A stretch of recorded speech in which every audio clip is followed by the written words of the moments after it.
Bien, bonjour à tous. Ça marche? Ouais, ça marche.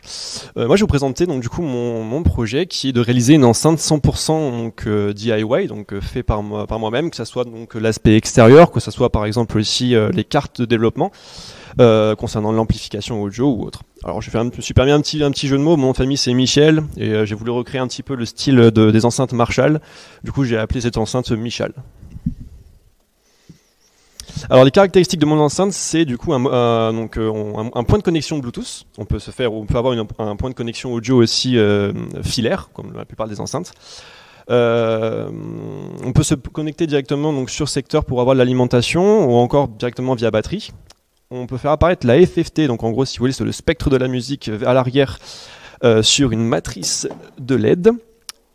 Cette enceinte est programmable via un microprocesseur dont j'ai réalisé aussi la carte de développement, et on est sur du stéréo. Alors concernant les logiciels utilisés, donc pour tout ce qui est l'aspect électronique, on est majoritairement sur de l'Easy UDA pour la conception des PCB. PSpice 4CE, c'est un logiciel de simulation d'électronique. Et bien entendu, pour la partie un petit peu, j'ai oublié de mentionner, mais pour la partie conception, intégration directement dans l'enceinte, j'ai utilisé SolidWorks. D'un point de vue un petit peu plus électronique, on va dire, donc comme je vous ai dit, j'ai réalisé l'entièreté de cette enceinte. J'ai réalisé du coup l'amplificateur audio. Donc pour être sûr de mon dimensionnement, de son fonctionnement, j'en ai réalisé du coup des simulations donc sur le logiciel PSpice dont je vous ai montré. J'en ai réalisé aussi un PCB comme on peut voir à côté. Donc là c'est un PCB qu'on peut voir directement sur le logiciel. Pour caractériser aussi un amplificateur, il faut, chaque amplificateur audio qu'on peut avoir est couplé directement avec un haut-parleur. Ces haut-parleurs, on a moyen de les dimensionner via des relations donc, physiques, et toutes ces relations physiques donnent aussi écho à des constantes que présente le haut-parleur. Et en fait, si vous voulez, comme on pouvait voir sur la simulation, sur le schéma précédent, toute cette partie ici, c'est la représentation physique, si vous voulez, de l'haut-parleur.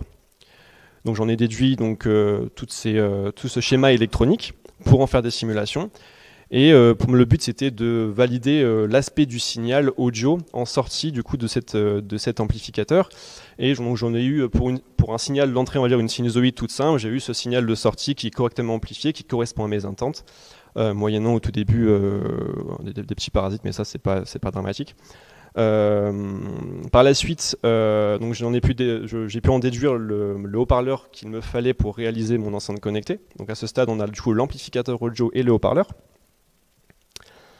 Un autre problème qu'on peut avoir lorsqu'on conçoit des systèmes en électronique, c'est l'alimentation. L'alimentation, c'est quelque chose de très critique en électronique. Donc j'ai décidé de réaliser pareil des simulations des PCB, les commander et les tester. Donc pour gérer l'alimentation, pour avoir une amplification de mon alimentation. En gros, si vous voulez, mon enceinte fonctionne avec du 25 volts, mais c'est compliqué de trouver des batteries spécifiquement à cette tension-là, donc à 25 volts. Donc on trouve des batteries avec des tensions plus faibles. Et moyennant un circuit, on peut amplifier du coup cette tension et avoir un courant de sortie qui nous correspond. Donc tout ça, ça passe par du dimensionnement. De même, pareil, on réalise des simulations et on voit qu'en sortie, j'ai le résultat attendu, donc une tension correcte, et pour un courant de charge, on va dire, correct aussi. Comme je vous ai dit tout à l'heure en introduction, mon enceinte doit être programmable, donc pourra faire afficher derrière le spectre de la musique ou autre. Donc j'ai pareil décidé de choisir mon microprocesseur et mes composants pour en réaliser des cartes de développement, pour pouvoir directement un peu faire du plug and play sur la carte mère, on va dire, de l'enceinte, et aussi pour décomposer au maximum le fonctionnement, on va dire, de l'enceinte en général. C'est ça, architecture. Donc ça c'était concernant la partie électronique. Concernant la partie un petit peu plus, on va dire, visuelle, l'aspect extérieur ou autre, ou encore le boîtier, j'ai utilisé du coup plusieurs machines. C'est ça qui fait un petit peu la caractéristique de ce projet, tant de l'impression, tant de la gravure laser, autant par exemple du travail du bois, que ce soit par exemple via des fraises Carderon ou par exemple une scie sur table ou autre. Tout ça qui m'ont permis de réaliser, on va dire, l'enveloppe directement de l'enceinte. Quelques petites photos donc, du développement total, de l'avancée. Et enfin, concernant les matériaux utilisés, j'essaie pareil d'être le plus polyvalent possible, donc utiliser tant donc, du bois, donc du sapin ou du liège pour les différentes gravures, du PLA ou encore du PETG, Que ça soit par exemple devant les fameuses grilles de protection des haut-parleurs, donc qui sont un tissu un peu particulier, et aussi donc du métal, comme par exemple de l'aluminium. Je vous remercie de votre attention.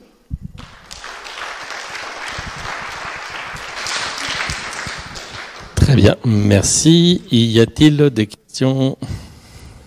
Clémentine, ça va parler impédance dans l'enceinte, pas de circuit. Absolument pas. Est-ce que vous avez évalué en termes de temps et d'argent ce projet-là? En termes de temps, j'ai commencé mi-mars. À la base, j'étais sur un autre projet, mais qui n'a pas pu se concrétiser par manque de financement, on va dire, total. On attendait vraiment un gros financement et les sociétés qui devaient nous sponsoriser ne l'ont pas fait. Donc je suis parti sur autre chose, je suis parti sur cette enceinte connectée. Et sur le financement total, j'en suis à peu près à 350 €, sachant qu'avec les cartes électroniques que je reçois, je peux en concevoir 5. Donc moyennant, on va dire, le package, enfin le boîtier, on va dire, donc là, ce qu'on voit visuellement, je peux quand même en concevoir 5. J'ai 5 cartes électroniques à ma disposition. Bon, d'accord. Et le temps passé, excusez-moi, c'est depuis mars, passé, c'est ça? Pareil, c'est de temps en temps, après le travail, le soir, je vais au Fab Lab, donc c'est un peu, voilà, un peu de temps en temps, comme je peux. Sur mon temps personnel aussi, parce que l'électronique, je trouve que c'est quelque chose d'assez attrayant. Donc, je sais pas, un mois, je pense, mais un peu clairsemé, quoi, en termes de temps de travail. Ouais. Je vais poser la question différemment. Combien de temps ça prend pour fabriquer ça et combien coûte une Marshall? Alors, combien de temps cumulé? C'est compliqué de... Je sais pas, si je travaille en cumulé H24 tous les jours, peut-être en une semaine, c'est faisable. Pour la phase de développement total... En fait, ton idée, c'est de proposer les plans pour fabriquer ça, peut-être? Bon, c'était juste pour moi, c'est juste un projet, on va dire, do it DIY. Okay. C'est de concevoir une enceinte pour... voilà, c'est un projet parmi tant d'autres, mais après, je peux faire de l'ouïe, je pourrais clairement faire de l'open source, ou voilà. Oui, je pense que c'était pour ça la question de combien de temps ça te prend à fabriquer ça et combien ça te coûte d'acheter une Marshall, enfin faire le rapport. Ah d'accord, je pensais plus que c'était la question et je pensais qu'elle était orientée vers temps de fabrication et de conception, enfin total. Ouais. C'est pour ça que je dis ça m'a pris environ un mois un peu clairsemé. Okay.